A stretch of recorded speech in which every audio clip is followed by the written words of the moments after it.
요즘 음, 주식을 하는 사람들이 많다고 해요. 주식. 물론 예전부터 많았겠지만 좀 특징적으로 어떤 사람들이 많이 생겼느냐 하면은 젊은 사람들, 젊은 대학생들 이런 친구들까지도 주식에 투자하는 사람들이 많아졌다고 합니다. 여러분 주식이라는 게 뭘까요? 주식은 원래 나쁜 건 아니죠. 주식이라는 것은 내가 어떤 회사의 전망을 보고 가능성을 보고 내가 그 회사에 투자를 하겠다는 의도죠. 그러니까 내가 그 회사의 주인이 되는 겁니다.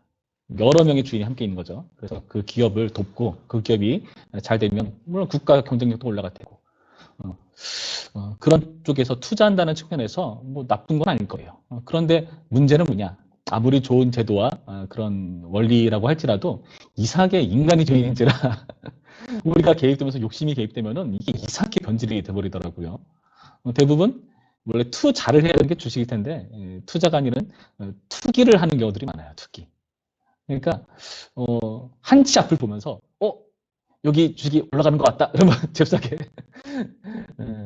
정보를 듣고 근데 사실 나한테 정보가 들렸다면은 이미 다 늦은 게 아닐까요? 다 내가 하면 다 아는 걸 테니까요. 그렇죠? 그렇게 해서 열심히 하고 팔고 막 잃고 이게 투자가 아닌 투기가 돼버려서 어찌 보면은 도박처럼 이 주식이라는 제도를 이용해버리는 이상한 현상을 봐요. 회사에 대한 어, 그 투자자로서 주인으로서의 의식 전혀 없어요. 이 회사 안 되면 나 당장 갈아탄다. 더 좋은 데로 갈아탄다는 그런 의식. 물론 저는 사실 주식을 한 번도 해본 적은 없습니다. 잘 모르겠는데 뭐 앞으로도 안 할 거예요. 아마도. 근데 그런 모습을 보면서 우리의 인간의 그런 죄성이랄까요? 어, 투자자로서가 아니라 투기자로서 나의 이득을 위한 도박처럼 그걸 이용해버리는 이상 모습들을 보면서 안타까울 때가 있죠. 만약에 그런 의도로 내가 단순히 돈을 벌기 위한 목적으로만 그런 식으로 이용한다면 아마도 그 사람은 거기에 매일 겁니다. 그게 우상이 되버릴 거예요. 내내 얼마나 올랐는지를 계속 스마트폰 쳐다보고 있겠죠. 나의 삶은 완전히 무너져버린 참이죠. 여러분 만약에 지금은 어려서 이런 부분에 별 관심 없겠지만 만약에 내가 어떤 회사에 투자를 한다. 여러분 무엇을 보고 투자를 하시겠습니까? 공부를 해야지 당연히 미래에 대해서 연구도 하고 예측도 해보고 공부도 하고 하면서 어떤 회사가 잘 성장할 수 있을까? 그 회사의 성장을 도우면서 어찌 보면 이 국가 경쟁력을 올릴 수 있을까? 그런 걸 고민하면서 아마 투자를 할 겁니다. 문제는 뭐냐? 여러분 솔직히 당장의 이익을 위해서 장기적으로 보지 않는다는 거죠. 잽싸게 내가 이득을 취할 수 있을 것 같은 한탕을 이룰 수 있을 것 같은 그런 데를 보고 있다는 겁니다. 우리가 오늘 읽은 본문을 보시면 이런 분위기 속에서 내가 투자를 한다 하면은 정말 투자를 해야 될 법한 그런 엄청난 힘을 가진 막강한 나라를 도시를 우리에게 보여줘요. 바로 니느웨입니다. 니느웨. 이 니느웨는 엄청나게 대단한 국가 수도였어요. 이 니느웨라는 곳은 아수르라는 나라의 수도예요. 그리고 이 니느웨는 굉장히 사람들이 난폭합니다. 굉장히 강력해요. 모든 사람들이 외교 관계를 할 때 이렇게 대단한 나라가 있으면 어떻게 할까요? 눈치를 보고 오늘날 미국이나 중국처럼 그런 눈치를 보면서 되게 힘들게 외교를 통하지 않겠습니까? 이러한 니느웨가 어떻게 대단한 모습을 보여주고 있는가? 마치 사자와 같이 오늘의 본문은 이 니느웨를 소개해주고 있어요. 11절 중간쯤 보시면 이렇게 되어 있죠. 숫사자, 암사자가 그 새끼 사자와 함께 거기서 다니되 그것들을 두렵게 할 자가 없었으며 너무 강력해서 사자라는 그 비유를 사용해서 말하고 있는데 대적할 자가 없었다. 두렵게 할 자가 없었다. 그 자체가 공부의 대상이니까 그 어떤 존재라 할지라도 이 니느웨에 비길 수가 없는 겁니다. 12절 숫사자가 그 새끼를 위하여 먹이를 충분히 찢고 그의 암사자들을 위하여 움켜 사냥한 것으로 그 굴을 채웠고 찢은 것으로 그 구멍을 채웠었도다. 식량이 엄청나게 많죠. 워낙에 강력하니까 자기들 먹고 살기 위해서 사냥을 나가서 잔인하게 그 사냥감을 가지고 와서 찢고 그것으로 자기의 그 굴을 먹이로 가득 채우는 모습.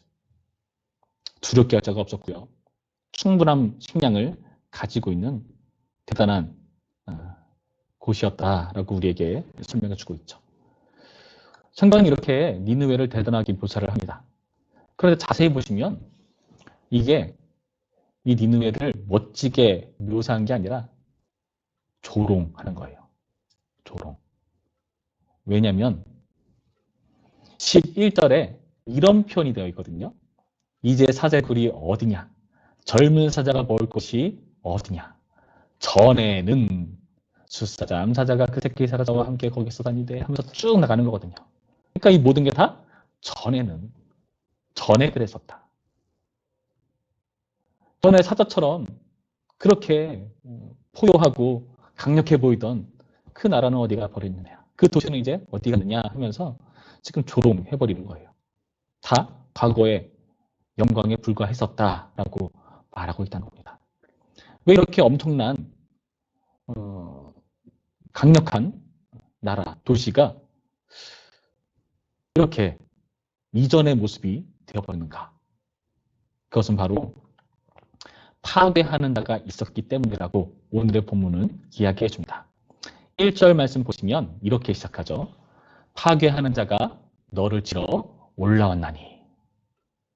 파괴하는 자가 올라왔대요. 이 니느웨를 치기 위해서. 여기서 파괴한다는 것은 원래의 의미는 흩어버린다는 뜻이에요. 흩어버린다. 그러니까 사자굴이 다 어디 가버렸느냐고 얘기하잖아요. 그게 흔적도 없이 사라질 정도로 다 흩어버리는 그런 파괴였다는 것을 우리에게 보여주죠. 어떻게 파괴를 했길래 그렇게 흩어버리게 했길래 이런 일이 발생했는가. 이 파괴하는 자가 얼마나 대단한 전투를 가졌는지 우리에게 이렇게 소개해 줍니다. 3절 말씀 볼까요? 이렇게 되어 있죠. 그의 용사들의 방패는 붉고 그의 무사들의 옷도 붉으며 그 항우를 버리는 날에 병거의쇠가 번쩍이고 노송나무 창이 요동하는도다. 그 병거는 미친 듯이 거리를 달리며 대로에서 이리저리 빨리 달리니 그 모양이 횃불 같고 빠르기가 번개 같도다. 그가 그의 존귀한 자들을 생각해내니 그들이 엎드러질 듯이 달려서 급히 성에 이르러 막을 것을 준비하도다. 이 파괴하는 자의 전투력을 굉장히 화려하게 마치 눈에 그려지듯이 생생하게 묘사하고 있죠. 방패, 그 갑옷, 멋들어진 붉은색으로 되어 있고요. 하울을 딱 갖춰서 군답게 전열을 갖춘 모습으로 병거가 쇠가 번쩍인데요. 얼마나 잘 길들이고 기름칠을 했으면 이렇게 번쩍거릴까요? 그리고 창도 요동한다. 창을 마주 멋지게 휘두르겠죠. 그러면서 병거는 미친 듯이 빨리 다닌다. 횃불 같다라고 말을 하죠. 그리고 여기서 5절 말씀 같은 경우는 어떤 사람은 이건 니느웨가 방어했을 것을 묘사한 것이다 라고 해석해 주는 사람도 있는데 저는 생각이 좀 다릅니다. 저는 니느웨의 표현이라기보다는 파괴하는 자의 표현이라고 봐요. 왜냐하면 여기 나타난 그가 그 위에 나타난 파괴하는 자의 주어와 연결이 되거든요. 구조상. 그래서 이 파괴하는 자가 그 자기의 존귀한 자들을 생각해야 돼요. 존귀한 자들. 이 존귀한 자들에 대한 이 말은 되게 큰 대단한 위험을 갖춘 인물들을 말하는데 아마 그의 군사들을 말할 거예요. 그 군사들이 막 달려가가지고 성에 이르러 말 것을 준비한다? 그 말 것은 뭘까요? 자기를 엄호하기 위한 그 성벽 위에서 막 날라오는 화살들 막 이런 거 막기 위한 어떤 방어를 만들고 그 공격을 잘 갖추는 방어태세를 취하는 그런 모습을 보여주는 거겠죠. 자, 이렇게 엄청나게 강력한 존재가 파괴하는 자로 니느웨를 맞서고 있다. 흥미진진하죠? 이런 전쟁의 모습들. 실제로 역사 속에서 이 파괴하는 자는 어떤 사람들이었는가 하면은 바로 바벨론이라는 나라와 메대라는 나라가 연합해서 이 아수르를 공격하는 그런 역사가 있어서요. 그것을 이렇게 멋지게 묘사한 겁니다. 놀라운 것은 뭐냐? 우리는 한참 지난 뒤에 시간이 흐른 뒤에 역사를 통해서 이 일을 확인하지만 지금 나훔이라는 선지자는요. 이 말을 그 전쟁이 있기도 전에 예언하고 있는 거예요. 지금 니느웨는요. 주식으로 따진다면 당장 투자해도 이상하지 않을 엄청나게 잘 나가는 나라거든요. 그런데 그런 상황에서 저 니느웨 대단해 보이냐? 망한다. 멸망한다 라고 예언을 하고 있다는 겁니다. 그래서 1절 뒷부분에 이렇게 말이 나오는데 좀 이상하죠? 1절 뒷부분 볼까요? 너는 산성을 지키며 길을 파수하며 내 허리를 견고히 묶고 내 힘을 크게 굳갈지어다. 나움이 뭐라 말하냐면 야 니네 너 방어태세를 잘 갖춰야 돼. 진열을 잘 갖춰야 돼. 전쟁을 잘 치를 준비를 해야 돼. 이렇게 말하고 있어요. 니네를 위하는 모습일까요? 아니요. 이것도 조롱하는 거예요. 조롱하는 거. 야, 너 강력하다며 막을 수 있어? 한번 막아봐봐. 조롱하고 있는 말이라는 것입니다. 이런 연합군의 강력함을 우리는 여기서 확인해 보죠. 그러면서 한번 잘 막아봐 하고 조롱하고 있는 이 나훔의 모습. 그 결과는 어떻게 되었을까요? 10절 말씀 봅니다. 이렇게 되어 있죠. 10절 말씀. 니느웨가 공허하였고 황폐하였도다. 주님이 낙담하여 그 무릎이 서로 부딪히며 모든 허리가 아프게 되며 모든 낯이 빛을 잃도다. 재미있는 표현입니다. 공허하고 황폐했다라는 표현을 하죠. 원래 우리가 11절, 12절 말씀 그 사자 굴에 비유된 니느웨 모습을 보면은 그 전에는 먹이를 가득 잡고 강력해 보이는 나라였는데 그렇게 충만하게 지어져 있는 나라가 이제는 텅 비어버린 공허해져 버린 폐허가 돼버린 모습으로 묘사하는 것을 봤을 때 뮤에서 무가 돼버리는 모습을 우리에게 보여주고 있다. 구체적으로 어떤 것들이 다 흩어져 버리고 사라져 버렸을까요? 흩어버린 자가 뭘 흩어버렸을까요? 7절 말씀. 정한 대로 왕후가 벌거벗음으로 끌려가니 그 모든 시녀들이 가슴 치며 비질같이 슬피 우는도다. 포로로 왕후가 사로잡혀가는 모습을 보여주죠. 실제로 왕후였을 수도 있고요. 아니면은 그들이 섬기던 여신의 우상을 가져가는 것을 묘사할 수도 있어요. 정확히 모르겠습니다. 8절 말씀. 니느웨는 예로부터 무리 모임 못 갔더니 이제 모두 도망하니 서라 하나 돌아보는 자가 없도다. 다 도망쳐버리죠. 포로로 끌려버리고 도망쳐버리는 모습. 9절 말씀. 은을 노력하라 금을 노력하라. 그 저축한 것이 무한하고 아련하기에 풍부함이니라.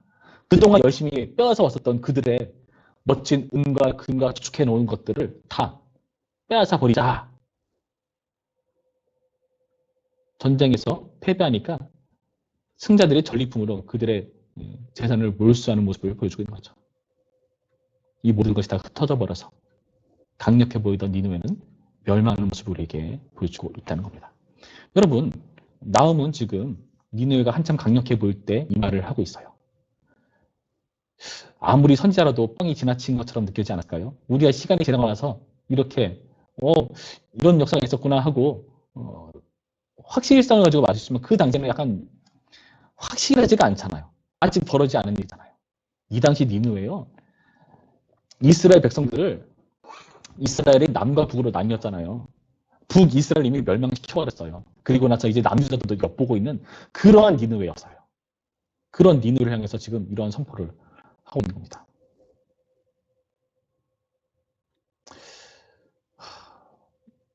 왜 이렇게 나훔은요 호언장담을 하고 있을까요?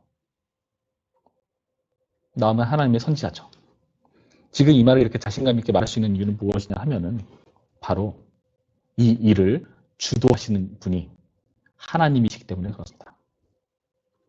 13절 말씀에 이런 표현이 있죠. 만군의 여호와의 말씀에 내가 내 대적이 되어 내 병거들을 불살라 연기가 되게 하고 내 젊은 사자들을 칼로 멸할 것이며 내가 또 내 노력한 것을 땅에서 끊으리니 내 패건자의 목소리가 다시는 들리지 아니하리라 하셨느니라. 만군의 여호와, 이 하나님께서 이 니느웨의 대적이 되셨다.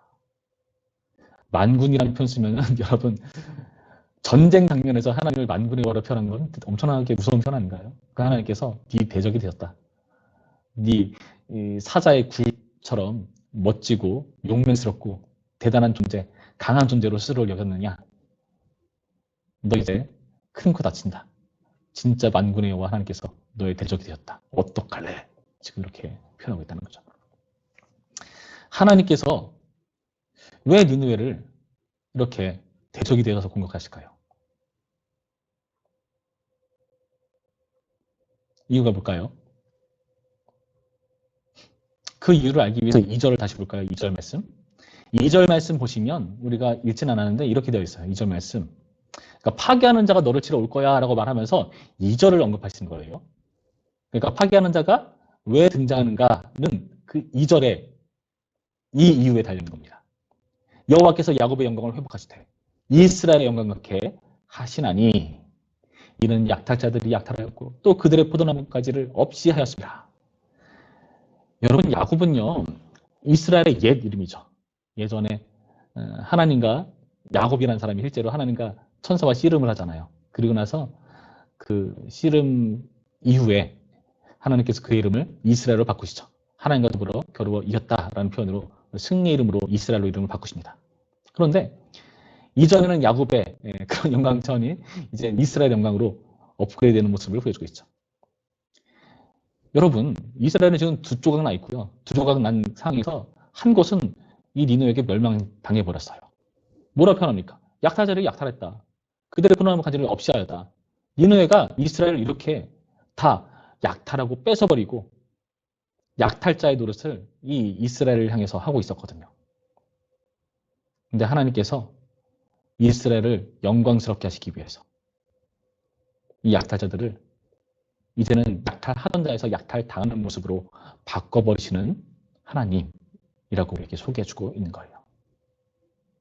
이것이 얼마나 대단한 일이었는가 하면은 하나님께서 하시는 것이기 때문에 하나님께서 하시는 일이기 때문에 7절 말씀 볼까요? 7절 말씀에 정한 대로라고 시작하죠. 정한 대로. 이것은 정해진 결과나 다름이 없다. 나훔이 이렇게 하나님의 말씀을 대언합니다. 하나님께서 말씀하셨기 때문에 당연히 대언하는 거겠지만은 나훔은 확신을 가지고 이 말을 할 수 있는 이유는 무엇이냐? 하나님에 대한 신뢰와 믿음이 있기 때문에 이런 말을 하는 겁니다.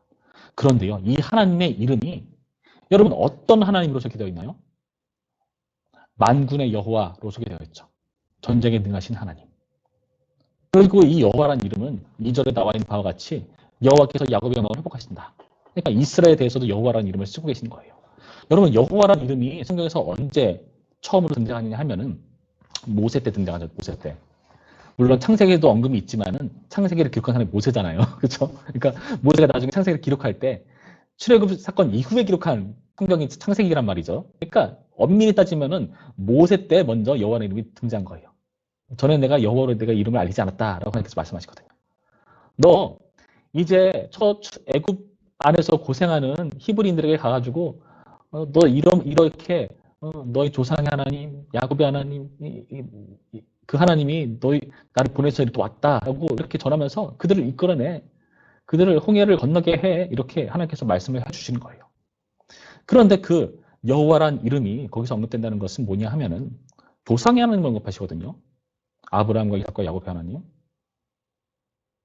그 하나님을 언급하시면서 여호와란 이름이 처음으로 등장하는 거예요.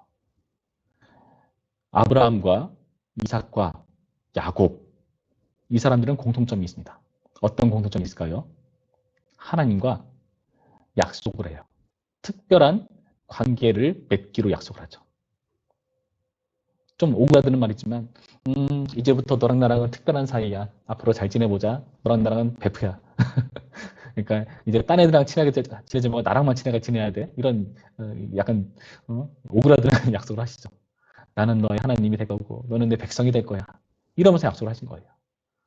너는 이제 내 백성이니까 내가 너한테 잘해줄 거야.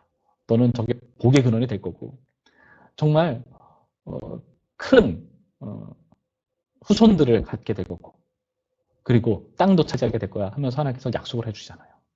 그때 등장하는 이름이 바로 여호와 하나님. 그런데 여기서 여호와 하나님의 이름이 등장한다? 무슨 뜻이죠?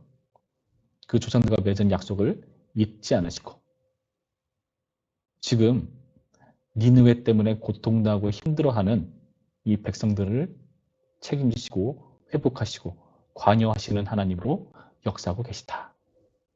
그런 뜻입니다. 그럼 질문이 생깁니다. 아니, 하나님께서 약속을 하셨다면은 왜 이스라엘은 그동안 이 니느웨한테 이렇게 힘들게 고생을 당합니까? 아까 말했죠. 니느웨는 난폭한 백성이었다고요. 정말 난폭했어요. 실제로 어떻게 했냐면 이 사람들은 적군을 다 이렇게 죽이고 나서 머리를 잘라가지고 진열을 해놔요. 싸놔요. 이렇게 탑으로. 겁주는 거죠. 우리 이렇게 강력하니까 손 건들지 마. 겁주는 거죠. 근데 그렇게 포악하고 잔인한 이 민족이 유독 하나의 백성이 이스라엘과 남유다, 이 하나의 백성들에 대해서는 더 가혹하게 되거든요. 그러면 그때는 가만히 놔두시고 왜 이제 와서 하나님께서 이렇게 하시는가? 우리가 선서의 말씀을 보면은 이 나움뿐만이 아니라 이전에 아주 길게 뭐 이사야라든가 예레미야라든가 다양한 선지서들이 있어요. 하나님의 말씀을 맡아서 전하는 선지자들이, 이사야나 예레미야 같은 선지자들이 이스라엘에 대해서 예언을 하거든요. 그 예언의 첫 번째는 무엇이냐? 너네 하나님께 죄를 졌다. 너네 하나님과 그 약속하지 않았냐? 너네는 하나님의 백성으로 살지 않는다. 왜 너네는 가나안 땅에서 우상들을 섬기느냐? 왜 하나님을 배반하느냐? 아니, 하나님도 섬기고 우상도 섬기는 거라고 너네는 말하지만은 그 하나님이 정말 싫어하는 것 아니냐? 그 바람 피는 것과 뭐가 다르냐? 그 죄값으로 이들은 이렇게 어려움을 겪게 된 것이었고요. 그 도구로 하나님께서 니느웨를 사용하셨을 뿐입니다. 나움은 특별한 성격입니다. 왜냐하면은 이스라엘을 벌주는 내용이 아니라 니느웨를 벌주는 내용이거든요. 그런데요, 이 말을 하고 있는 이때에 이스라엘 백성들은 이 하나님이 보였을까요? 여호와 하나님이라면서요. 근데 우리 꼴은 왜 이렇죠? 저 니느웨가 이렇게 강력해 보이죠? 우리 하나님의 백성이라면서요. 하나님 근데요, 나 너무 힘들어요. 하나님 믿는다고 하는데 내가 믿은 것에 대한 하나님의 특별한 상급은 없는 것 같아요. 내가 하나님을 열심히 섬기고 다른 애들 다 공부하는 시간에 학원 빠져가며 이렇게 줌으로 예배드리고 있대. 시험 기간이라서 피곤해 죽겠어. 잠을 떠서 체력을 보충해야 되는데 눈 비비고 일어나 이렇게 예배드리는 거 하나님 너무나 피곤하고 힘들어요.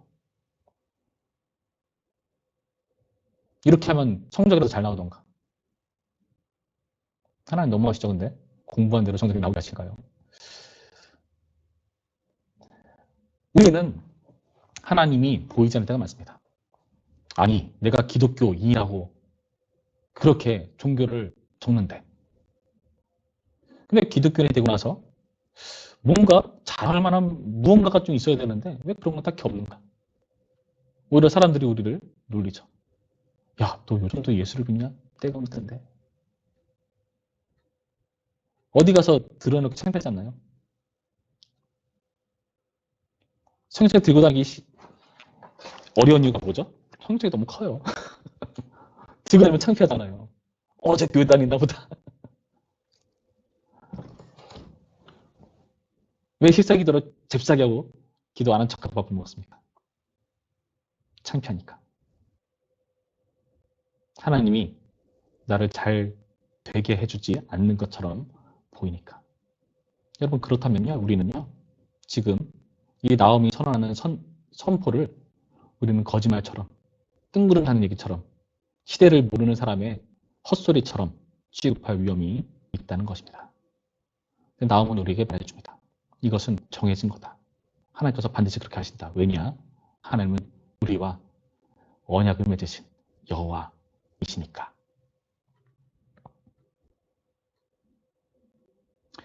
니느웨는 어땠을까요? 나옴은 니느웨를 대상으로 한 특별한 성경이죠.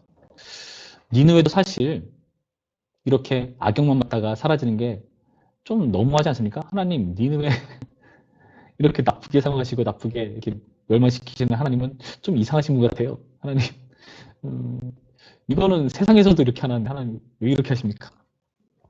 하나님이 니느웨에게도 기회를 주셨어요. 니느웨가 포악하고 잔인하고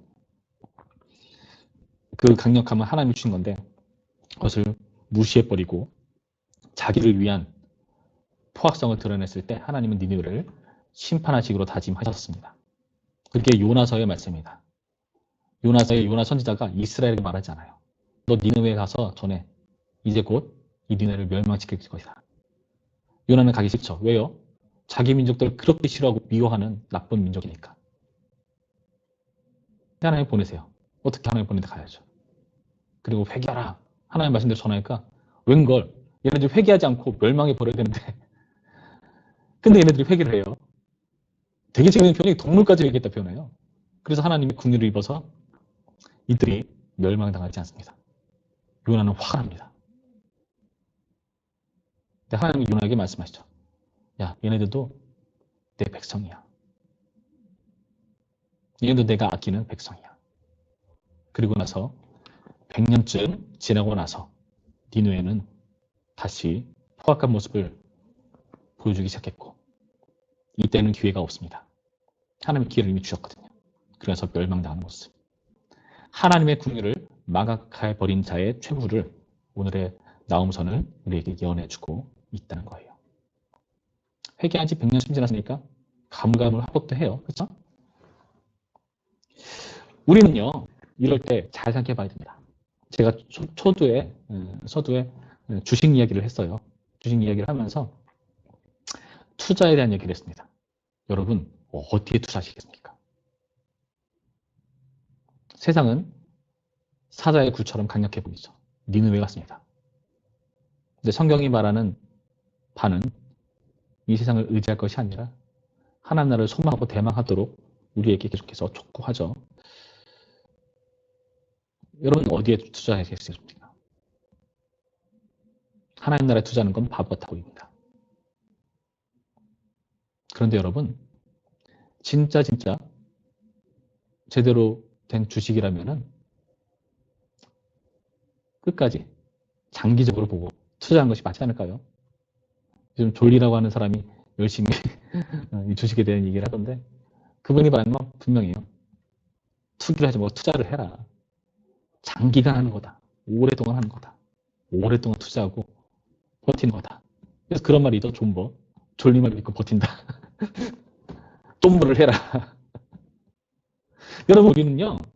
오늘 말씀을 통해서 하나님 나라 백성으로서 하나님께 투자하는 백성으로 살기를 원해요. 우리가 그 하나님을 믿고 버티기를 원해요. 어떻게 그렇게 할 수 있죠? 하나님이 우리에게 그렇게 하셨거든요. 하나님이 믿지는 투자를 하세요. 이상하죠? 누구한테 투자하셨는지 아십니까? 저와 여러분과 같은 부족한 죄인들에게 하나님께서 투자하세요. 어떤 투자를 하셨죠? 자기 아들을 죽이세요. 예수 그리스도의 피값을 우리는 하나님 나라의 백성이 되었죠. 이해가 안 되죠? 내가 하나님이라면은 내가 나를 봐도 나를 안 살 것 같아. 잘 나가고 전망 있어 보이고 대단해 보이고 쓸만해 보이는 그런 사람을 살 것 같아요. 그런 사람에게 투자할 것 같아요. 아, 저 정도 인물이라면 내 아들 피 아깝지 않아. 그런 어떻게 나 같은 사람을 위해서 아들을 죽였을까? 왜 이상한 투자를 하셨을까? 여러분, 이런 하나님이 우리의 투자자가 되었습니다. 여러분, 그렇다면 우리는 확실한 투자를 해야 됩니다.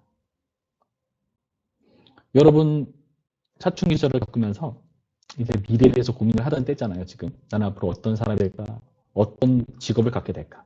어떤 배우자와 결혼할까? 아니, 그 생각은 너무 난다. 배우자, 요즘 결혼도 안 하려고 하는데. 나는 미래가 어떻게 될까? 나는 어떤 일을 할 것인가? 여러분, 그것을 결정할 때 여러분 사실 투자를 하잖아요. 여러분이 지금 공부하는 것도 사실 투자잖아요, 투자. 더 좋은 고등학교, 대학교를 가기 위한 투자. 더 좋은 직장을 가기 위한 투자. 더 좋은 사람들을 만나기 위한 투자. 더 좋은 기회를 얻기 위한 투자잖아요. 여러분이 투자를 하는 이 중요한 시기에 저는 여러분들이 신앙을 가지고 하나님께 투자하는 그런 사람이길 바랍니다. 절대 미치는 투자가 아닙니다. 그렇게 보일지 몰라요. 그러나 장기적으로 봤을 때 여러분 대박이 나는 투자입니다. 말씀 죽었나? 오늘의 말씀을 통해서 정말 이렇게 하나님의 백성으로서 정체성을 잘 유지하고 지켜나가는 것을 중요하게 여기는 여러분 되었으면 좋겠어요. 제가 이 말을 정말 진지하게 드립니다. 여러분 허투루 듣지 말아주세요. 왜냐하면 점점 어렸을 때는 부모님 때문에 내가 억지로 유아세를 받았지만 어른이 되고 나서는 내가 부모님 따라서 억지로 세례받지 않겠다. 외국에는 세례 취소 의식도 있어요. 세례 취소 의식. 되게 웃겨요. 머리를 물로 적신 다음에 드라이로 말리면서 세례 취소시켜요. 나 어렸을 때 받은 세례 취소했다. 부모님 때문에 내가 하기 싫은 거 억지로 했는데 이제는 나는 자유다. 실제로 외국에서 그런 게 있어요. 뭐죠 그게? 여러분 그렇게까지 하지 않더라도 여러분 사실 그런 마음 있지 않나요? 내가 왜 하필 이 송탄지역에 태어나서 신앙 좀 부모님 만나서 왜 나는 다른 친구들처럼 하지 못하고 이 교회에 발이 묶여 있는가? 내가 성인만 돼봐라. 다시 교회 나오나? 빨리 지긋지긋한 송탄 벗어나가지고 저 넓은 수도권으로 가가지고 내 이름을 떨쳐버리겠다. 다 좋습니다. 그러나 여러분, 여러분에게 저는 진짜 좋은 투자의 자리를 보여주는 겁니다. 이제 여러분의 선택은 여러분의 신학에 달려있는 겁니다. 저는 아무쪼록 여러분이 좋은 투자를 하는 쪽에 여러분 신앙을 거시기를 주님의 이름으로 축원합니다. 기도하죠. 우리 이렇게 기도합시다. 하나님, 세상은 사자의 굴처럼 보입니다. 저들 편이 되지 않으면 저들의 먹이가 돼버릴 것 같고 저들에게 된통 당할 것 같고 우리는 바보처럼 가만히 앉아있다가 모든 것을 다 잃어버리고 망해버릴 것 같은 그런 세상을 살아갑니다. 기성세대들이 자기들 자리를 다 차지하는 바람에 그리고 다음 세대에 대한 투자나 관심들이 다 사그러져 버렸기 때문에 젊은 사람들은 요새 너무 힘듭니다. 대학원까지 나와도 알바 자리 하나 제대로 구하기 힘듭니다. 공부를 왜 해야 되는지 모르겠습니다. 하나님, 내 공부를 열심히 해서 부자가 될 수 있을까요? 먹고 살 수 있을까요? 이런 여러 가지 고민들 하나님 솔직히 듭니다. 그러나 오늘의 말씀을 통해서 주님께서 하나님께서 우리의 여호와시고 그 여호와께서 그냥 여호와가 아니라 만군의 여호와이신 것을 보여주셨습니다. 하나님, 그리고 하나님께서 이 사자와처럼 우리를 집어삼키려 하는 저 강력해 보이는 악한 세상을 향해 대적이 되시겠다 말씀하신 하나님을 확인합니다. 주님, 내가 믿음을 발휘해 보겠습니다.